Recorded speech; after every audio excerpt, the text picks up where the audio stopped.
Assalamualaikum semua, kembali lagi di MI Tech bareng saya Fadil. Dan di video kali ini saya akan memberikan list rekomendasi power supply di bawah 10 jutaan. Oke, pertama kita bahas power supply dulu ya.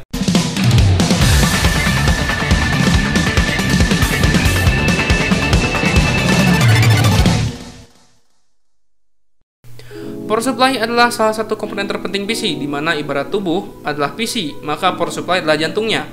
Oleh karena itu, apabila jantung ini rusak, maka bagian tubuh lainnya pun akan rusak. Pada video ini, saya akan berikan beberapa rekomendasi power supply berkualitas baik dengan harga yang murah di bawah 1 juta rupiah. Biar kalian gak bingung dan akhirnya malah salah beli dan dapat power supply kembang api gitu kan, kasihan gitu. Oke. Sebelum kita bahas lebih lanjut ya, berikut ciri-ciri power supply yang baik untuk PC desktop kalian.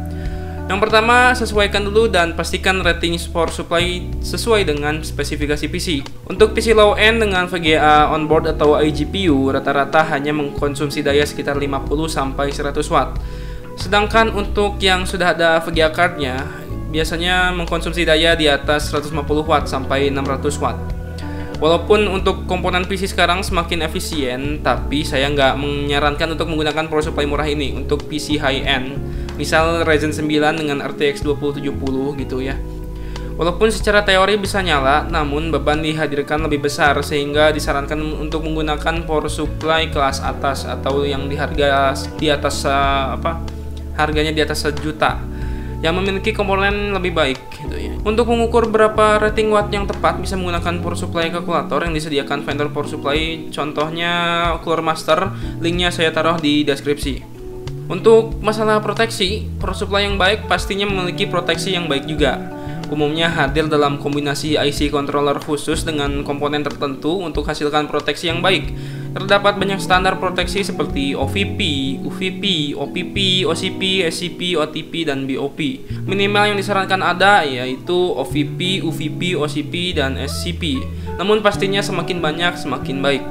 Untuk masalah efisiensi, power supply yang terdapat standar 80+ yang mendefinisikan efisiensi dari keluaran power supply tersebut dan dibagi menjadi beberapa kategori yaitu white, bronze, silver, gold, platinum, dan titanium. Fitur 80+ ini tidak menentukan kualitas melainkan efisiensi, jadi gak harus menjadi rujukan utama dalam mencari power supply, mengingat beberapa vendor ada yang tidak mengajukan tes untuk sertifikasi 80+ demi memotong biaya produksi, walaupun produk miliknya lolos secara teknis 80+. Fitur efisiensi lain adalah 2013 ERP. Ini adalah standar yang mewajibkan komponen untuk menggunakan listrik di bawah 1 watt saat kondisi dimatikan. Fitur ini adalah opsional mengingat kalian harus butuh motherboard yang mendukung fitur tersebut pula. Dan fitur yang terpenting harus ada Active PFC yang mana cocok buat listrik rumah yang nggak stabil.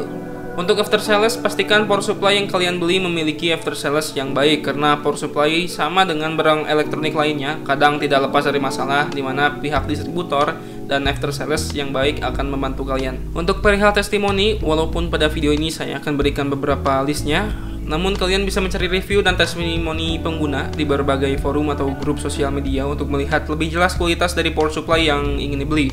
Hal ini karena setiap power supply memiliki daya tahan yang berbeda, walaupun vendor udah bekerja keras menguji dengan simulasi stress test, namun tidak mengalahkan kevalidan informasi pengujian pengguna langsung. Oke, untuk list power supply rekomendasi yang di bawah 1 juta, ada dari FSP yaitu FSP HV Pro.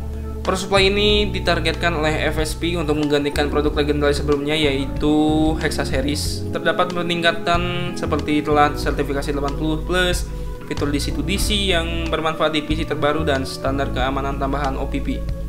Kemudian ada dari Antec yaitu Antec VP 500+. Power supply ini punya harga yang terjangkau, terdapat garansi 3 tahun dan memiliki fitur lumayan lengkap seperti udah 80+ bronze, perlindungan kabel untuk 24 pinnya, Active PFC, dan proteksi lumayan lengkap. Kemudian yang ketiga ada dari Be Quiet yaitu Be Quiet U9. Be Quiet, produsen asal Jerman ini, menghadirkan power supply dengan harga yang terjangkau namun dengan fitur yang lengkap seperti sertifikasi 80+ bronze, Active PFC, DC-to-DC, perlindungan kabel, dan proteksi lumayan lengkap. Oke, kemudian ada dari Seasonic yaitu Seasonic S12 III. Seasonic dikenal sebagai vendor yang memproduksi power supply baik untuk brandnya sendiri maupun vendor yang lain. Seasonic S12 III power supply ini dengan harga yang cukup terjangkau, fiturnya yang dihadirkan cukup lengkap seperti sertifikasi 80+, Active PFC, terus Smart Silent Fan, proteksi juga lumayan lengkap. Kemudian ada dari Corsair yaitu Corsair CV Series. CV Series adalah pengganti seri VS-nya dari Corsair dan ini sudah lama ada dan kini dihadirkan varian baru dengan warna tema putih yang ditingkatkan kualitas kabel dan fan-nya. Fitur yang dihadirkan sama lengkapnya seperti Active PFC, perlindungan kabel 24 pin dan proteksi yang lumayan lengkap. Oke, next ada dari First Player DK5.0 atau DK6.0. First Player terampil dengan agresif untuk ini low value dan tidak tanggung-tanggung. Terdapat banyak seri dengan pilihan modular dan non-modular, serta terdapat versi DK 6.0 dengan jumlah kabel ekspansi lebih banyak. Fitur yang dihadirkan cukup lengkap seperti sertifikasi 80+ bronze, Active PFC, kapasitor made in Japan, fitur ERP dan perlindungan lengkap. Kemudian ada dari Super Flower yaitu Bronze King. Super Flower merupakan salah satu merek lawas, salah satu produk power supply-nya yang menghadirkan fitur lengkap seperti sertifikasi 80+ bronze, Active PFC, kapasitor made in Japan 105C, silent fan dan proteksi cukup lengkap. Kemudian ada dari Cooler Master yaitu MWE V2, harganya 700 ribuan. Cooler Master juga ikut hadirkan power supply untuk kelas low value seri MWE V2. Pada versi kedua hadirkan warna putih baru dengan fitur DC to DC terbaru. Fitur lainnya sama lengkapnya dengan sebelumnya seperti telah tersertifikasi 80+ bronze, Active PFC, perlindungan kabel dan juga proteksi lumayan lengkap. Kemudian ada dari Enermax Nexen Bronze.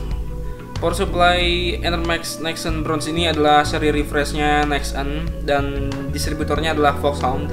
Serta hadirkan fitur lengkap seperti 80+ bronze, kapasitor semicon Jepang, RP Lot 6, universal input range, Active PFC dan proteksi OVP, UVP, PPS, SIP. Kemudian ada dari Digital Alliance Degen 350 watt.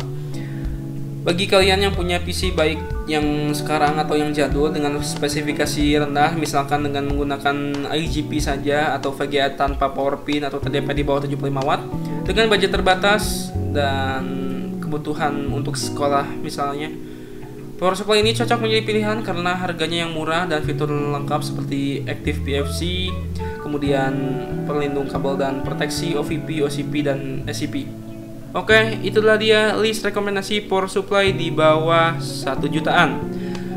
Jangan lupa like kalau kalian suka video ini, dan apabila bermanfaat share ke teman-teman kalian atau siapapun itu yang lagi butuh power supply yang oke dan anti kembang api di bawah 1 jutaan. Dan jangan lupa subscribe channel ini apabila channel ini menarik dan bermanfaat serta sesuai dengan minat kalian. Saya Fadil, seperti biasa, stay safe, see you next time. Wassalamualaikum.